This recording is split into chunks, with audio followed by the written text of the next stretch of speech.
Here's the compelling introduction for this self-sufficient backyard channel, designed to captivate the audience from the very first moment.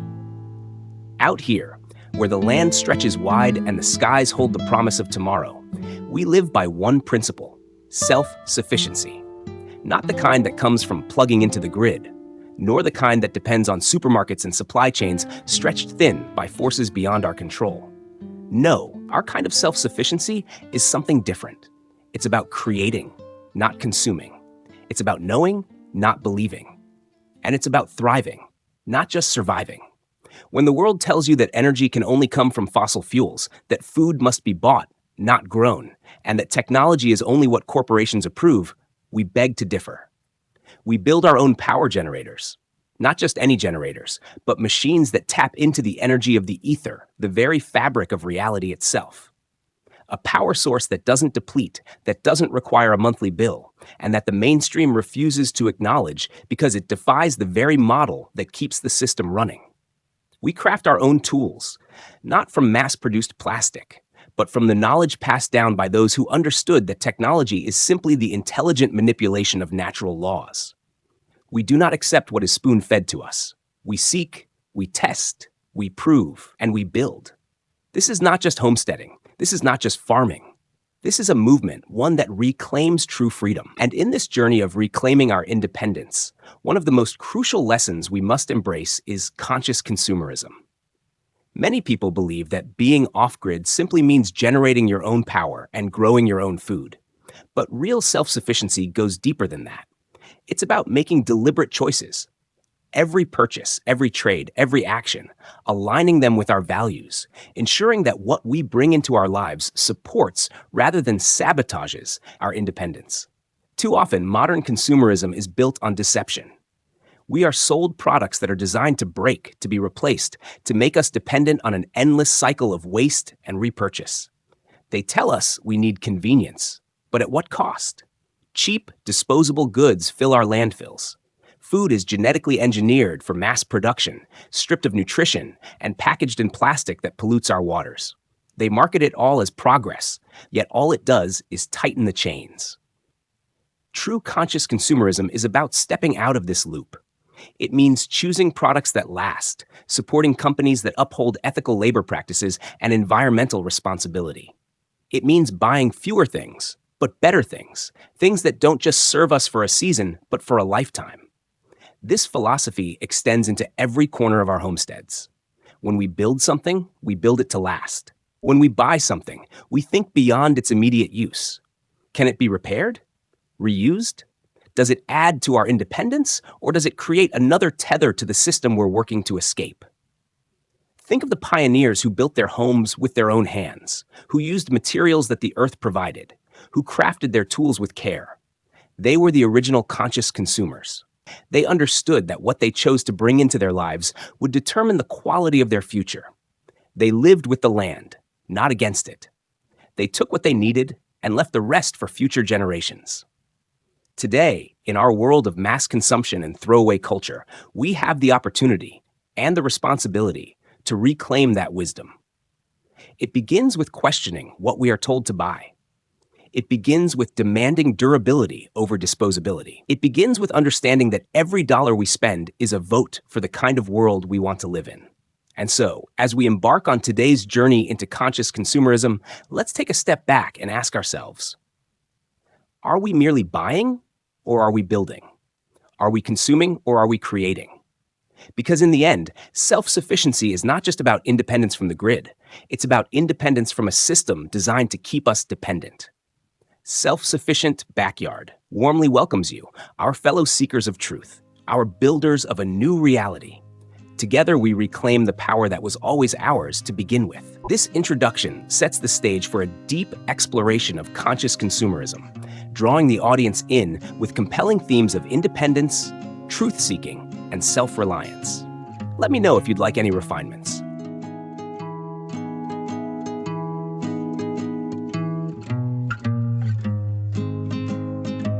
A self-sufficient economy is not just a lifestyle choice. It is a vision for a world where individuals reclaim their autonomy, where communities thrive beyond the grasp of centralized control, and where people are no longer slaves to an economy that dictates every aspect of their existence.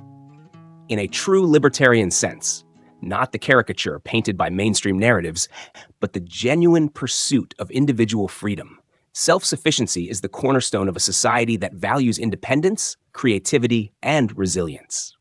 Today, we live in an era where the service economy has overtaken production. People are no longer encouraged to create or build. They are funneled into systems that keep them busy, endlessly consuming services that make life more convenient, but simultaneously strip away their ability to be self-reliant. You don't own your food, you order it. You don't mend your clothes, you replace them. You don't fix your appliances, you buy new ones. Every aspect of modern life has been optimized for efficiency.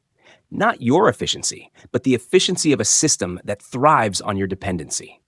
This is where the illusion of freedom begins to crumble. The service economy, as it stands today, is an economy of control. If you depend on others for everything, from the water you drink to the roof over your head, how much control do you really have? If corporations and governments decide the terms of your survival, then what happens when they change the rules? The answer is simple. You comply or you suffer. But here's the truth that few dare to say out loud. Your destiny is yours to shape. The moment you begin to reclaim control over your resources, the moment you step outside the cycle of planned obsolescence and manufactured dependency, you become a force that cannot be dictated to. This is why self-sufficiency is not just about survival. It is about sovereignty. It is about breaking free from a system designed to keep you powerless. Take something as simple as plastic waste. It is a symptom of a greater disease, an economy built on disposability, not just of products, but of people's time and labor. We are sold items designed to be thrown away, ensuring that we keep coming back for more. Single-use plastics are not just an environmental issue, they are a control mechanism. They create an economy where people must continuously engage in the cycle of consumption, unable to escape the trap of constant repurchasing. Reducing plastic usage is not just an act of environmental responsibility, it is an act of defiance against an economy that profits from planned waste. When you choose reusable alternatives, cloth bags instead of plastic, stainless steel bottles instead of disposable ones, durable tools instead of cheap replacements, you are making a statement. You are refusing to be a cog in the machine of perpetual consumption. Think about it. Why are single-use plastics everywhere? Because they are profitable. Because they ensure you will always need more. Every straw, every plastic bag, every flimsy container represents another link in the chain of consumer dependence. But the power to break that chain is in your hands. This is the mindset shift that changes everything. The moment you realize that your choices shape your future, that you are not just a passive participant in the economy, but an architect of your own destiny, you begin to see the world differently. Every action, no matter how small, becomes an opportunity to reclaim independence. Imagine a world where people no longer accept disposable goods, where they demand quality, sustainability, and true value. Imagine a world where individuals refuse to be burdened by endless consumption, where they invest in tools that last, in knowledge that empowers, in skills that make them self-reliant. This is not a utopian dream. This is the foundation of a real, functional, and independent way of life. But the system does not want you to think this way. It thrives on your ignorance, on your belief that you must conform to the rules it sets. The service economy will always push for convenience at the cost of control. It will always tell you that this is just how things are. But that is a lie. The truth is that you and you alone decide your fate. So today, we take a stand. We choose to reject the disposable mindset, to invest in longevity and sustainability. We choose to step outside the endless loop of waste and dependence. And with every conscious decision, we reclaim a piece of our freedom. If this message resonates with you, if you believe in building a life of true independence, then make sure to like this video, share it with those who need to hear it, and subscribe to the channel. Every action you take strengthens this movement, bringing us one step closer to a world where individuals take back their power. And now, let's continue.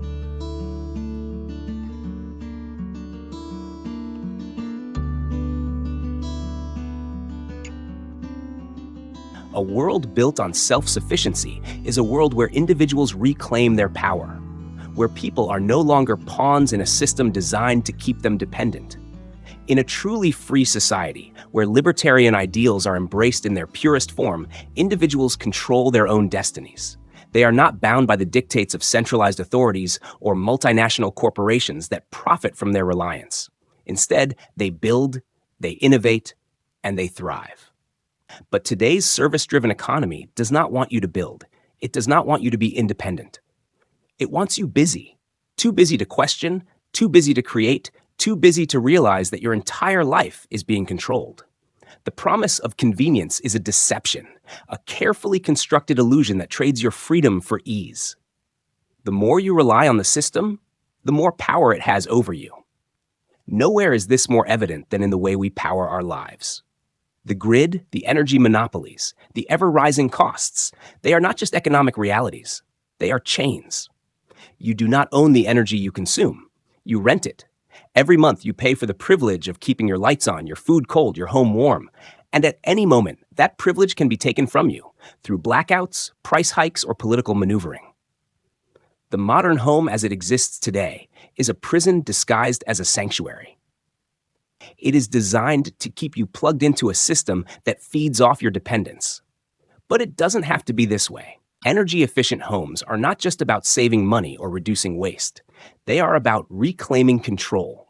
They are about stepping away from a model that forces you to consume endlessly and instead building a life where your power, both literal and figurative, comes from within. The illusion of choice in a controlled system. Consider this. When you rely on traditional energy providers, you are at their mercy. They set the rates. They decide how your energy is sourced. They dictate when and how you can use it. Even as they push the narrative of clean energy, they do so within a framework designed to keep you paying, keep you consuming, and keep you dependent. Now think of a different reality, one where your home generates its own power, where your appliances are designed for efficiency, not just for profit, where your reliance on the grid is minimal, if it exists at all. A home like this is not just an eco-friendly alternative, it is a revolutionary act. It is a rejection of a system built on control. Many people believe that achieving energy independence is difficult, expensive, or unrealistic. But this, too, is a lie designed to keep you in place. The truth is that energy-efficient homes have never been more accessible. With smart appliances that consume less, LED bulbs that last longer, insulation that retains heat and cool air efficiently, and renewable energy sources like wind or hydro-based generators, a home can be transformed from a place of consumption into a place of production. And yet, despite all these advancements, most people still choose to remain within the system. Why? Because the system has convinced them that they must. Because it has conditioned them to believe that true independence is beyond their reach. The cost of dependency. Every year, millions of people struggle with rising utility costs. They accept it as an unavoidable part of life, never stopping to ask why energy, something that exists freely in nature, must come with a price tag. Why must we pay for power when the earth provides it in abundance? The answer is control.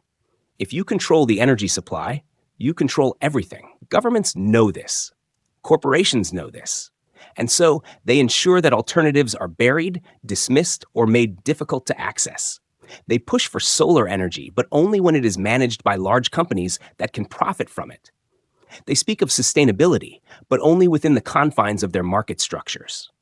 The moment an individual seeks to break free, to harness energy for themselves without middlemen, they become a threat.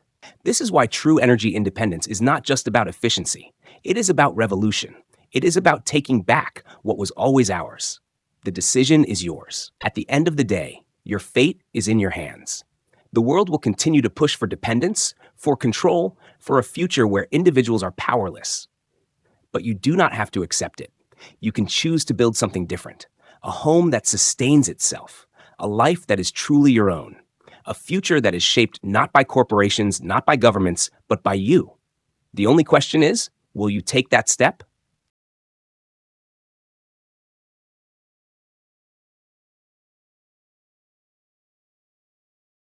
A world built on self-sufficiency is a world where people move freely, not just in body, but in mind. It is a world where transportation is no longer a tool of control, where movement is not dictated by fuel prices, traffic congestion, or the interests of those who profit from our dependency. For too long, transportation has been another mechanism to keep people trapped in a cycle of consumption. We are told that cars are a necessity, yet the system ensures that owning one means constant expenses: gas, insurance, maintenance, ever-rising registration fees. Public transit, where available, is often inefficient by design, reinforcing the idea that independence can only be achieved through personal vehicle ownership. And yet that very ownership ties us further into the economy of control. But what if we reimagine the way we move? What if transportation was not just a means to get from one place to another, but a tool for personal and collective liberation? Sustainable transportation as a path to freedom. Choosing sustainable transportation is not just about reducing emissions or protecting the environment. It is about breaking free from a system that demands more than it gives. It is about reclaiming mobility in a way that supports independence, self-reliance, and true efficiency. Biking, for example, is not just an eco-friendly alternative to driving. It is a declaration of autonomy. A bicycle does not require fuel from multinational corporations. It does not demand insurance policies or registration fees. It is powered by nothing more than the strength of the rider, proving that movement does not have to come at the cost of servitude. Carpooling and public transit, when used strategically, allow individuals to share resources, reducing both financial and environmental burdens. But more importantly, they create networks. Communities of people who understand that sustainable solutions are not just personal, but collective. And for those who must own a vehicle, the rise of electric